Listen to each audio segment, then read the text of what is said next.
अस्सलामुअलैकुम वरहमतुल्लाहि वबरकातुहू। नाज़रीन मोहतरम, हाफिज़ मारिज़ भी आपकी खिदमत में एक नए वीडियो के साथ हाजिर हूँ। सबसे पहले तो मैं ये कहूँगा कि तमाम दोस्त वीडियो को यार ज़रूर मुकम्मल देखें, क्योंकि ये वीडियो बहुत ही अहम वीडियो है।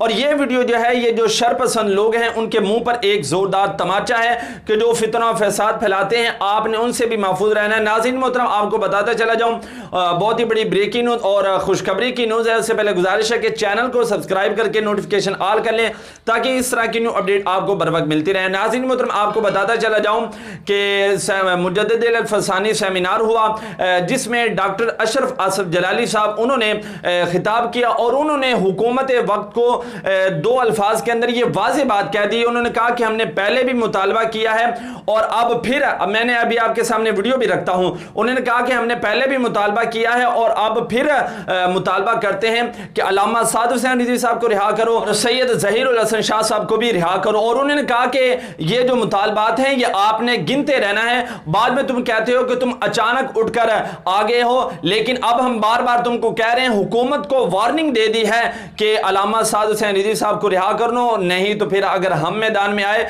तो आपके लिए मुश्किल होगी। नाज़रीन मोहतरम, तमाम की जो डिटेल है अगर मैं बताऊंगा तो वीडियो लंबी हो जाएगी, लेकिन आपके सामने मैं वीडियो क्लिप रखता हूं डॉक्टर अशरफ आसफ जलाली साहब का। खुद भी समाअत कीजिए। वीडियो अच्छी लगी हो तो लाइक जरूर कीजिए। वक्त के हुक्मरानों तुम्हें शर्म आनी चाहिए। अगर मैं हुकूमत वक्त से दो टोक लफ्जों में मुतालबा कर रहा हूं, हाफिज साद हुसैन रिजवी को फौरन रिहा किया जाए। हम मुतालबा करते हैं सैयद ज़हीर हसन शाह को फिलफौर रिहा किया जाए। मुतालबात हम पहले भी कई बार कर चुके हैं, अब भी कर रहे हैं, लेकिन हुकूमत मुतालबात की गिनती भी करती रहे। फिर कहते हो तुम अचानक उठ बैठते हो, कुछ बताते ही नहीं।